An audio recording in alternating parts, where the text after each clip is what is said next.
ফলক, তারপরে পাওয়া গেছে বিভিন্ন ধরনের মুদ্রা, বিভিন্ন মুদ্রা ও পাথরের ফলক। প্রিয় শিক্ষার্থী বন্ধুরা, আশা করছি তোমরা বুঝতে পেরেছো যে আমাদের পাহাড়পুর এবং ময়নামতিতে কি কি জিনিস পাওয়া গিয়েছিল। দুইটি কথা খুবই ইম্পর্টেন্ট, সেটা হচ্ছে পাহাড়পুর অবস্থিত রাজশাহী বিভাগে নওগাঁ জেলায়, আর ময়নামতি অবস্থিত কুমিল্লা জেলায়। এই দুটি জিনিস আমাদেরকে খুব ভালোভাবে মনে রাখতে হবে, কারণ এগুলো পরীক্ষাতে অনেক সময় আসে।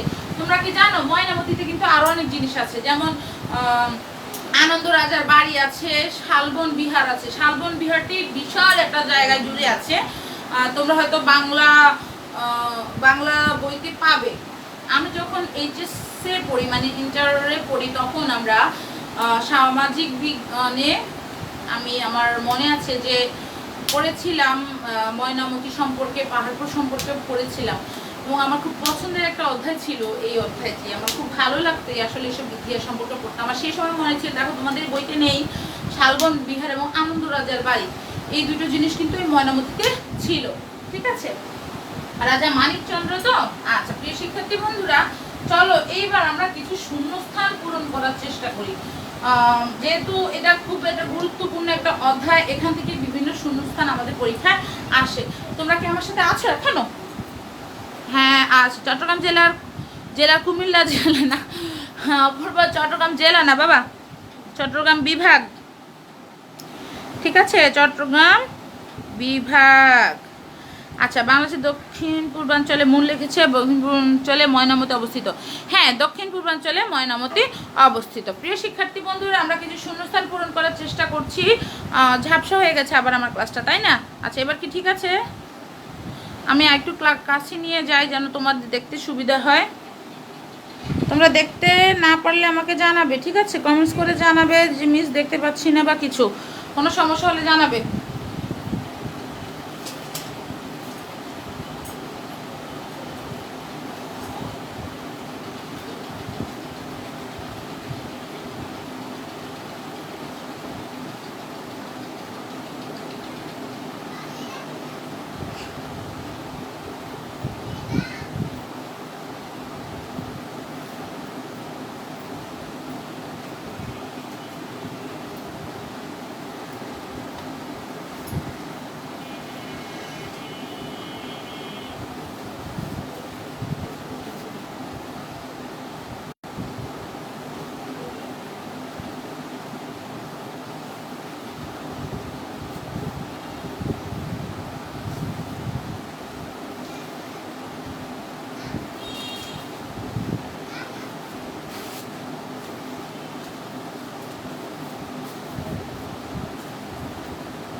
প্রিয় শিক্ষার্থী বন্ধুরা, দেখো চারটি শূন্যস্থান আমি গুরুত্বপূর্ণ মনে হয়েছে, আমি সেই চারটি শূন্যস্থান লিখেছি। দেখো, ময়নামতিতে ড্যাশ সভ্যতার নিদর্শন পাওয়া গেছে, পাহাড়পুরে ড্যাশটি ভিক্ষু কক্ষ ছিল, পাহাড়পুর ড্যাশ বিভাগে অবস্থিত, ময়নামতি ড্যাশ সভ্যতার কেন্দ্র ছিল।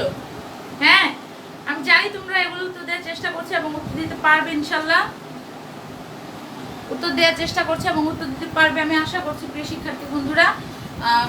সেটা হচ্ছে ময়নামতিতে বৌদ্ধ সভ্যতার নিদর্শন পাওয়া গেছে, পাহাড়পুরে 177টি ভিক্ষু কক্ষ ছিল, পাহাড়পুর রাজশাহী বিভাগে, রাজশাহী যদিও আমি এখনো যাইনি, রাজশাহী যেতে হবে। ময়নামতিতে বৌদ্ধ সভ্যতার কেন্দ্র ছিল, তাই না? বৌদ্ধ সভ্যতার অন্যতম কেন্দ্র ছিল কিন্তু এই ময়নামতি। প্রিয় শিক্ষার্থী বন্ধুরা, আশা করছি তোমরা এগুলো উত্তর দিতে পারবে। আর তোমরা জানো আমি সংক্ষিপ্ত প্রশ্নগুলো দিচ্ছি না, কারণ সংক্ষিপ্ত প্রশ্ন তোমরা পারবে আমি আশা করি, কারণ উত্তরগুলো আমি খুব সুন্দর করে এতক্ষণ বুঝিয়ে দিয়েছি। এখন আমরা একটি রচনামূলক প্রশ্ন নিব, সেটাই থাকবে আমাদের বাড়ির কাজ। আচ্ছা, বাড়ির কাজ দিতে দিতে পাগল হয়ে যাবে আমার শিক্ষার্থীগুলা, কারণ আজকে অনেকগুলো ক্লাস হবে আমার। ঠিক আছে, প্রথমে প্রশ্ন হচ্ছে ময়নামতি কে ছিলেন?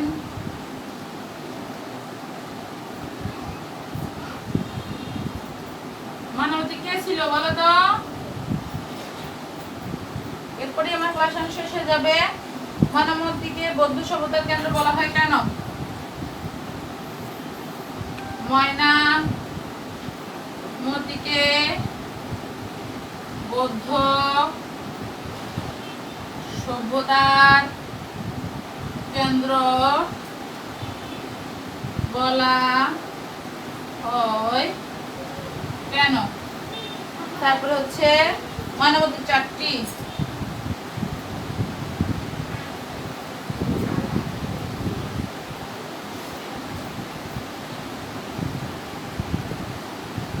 এটাই বাড়ি কাজ। আবার আমাকে গ্রুপে কিন্তু প্রশ্ন করবে না মিস বাড়ি কাজ কি বাড়ি কাজ কি, এটা কিন্তু বাড়ি কাজ। ময়নামতি কে ছিলেন? ময়নামতিকে যে স্থানটাকে বৌদ্ধ সভ্যতার কেন্দ্র বলা হয় কেন? ময়নামতির চারটি নিদর্শন লেখক।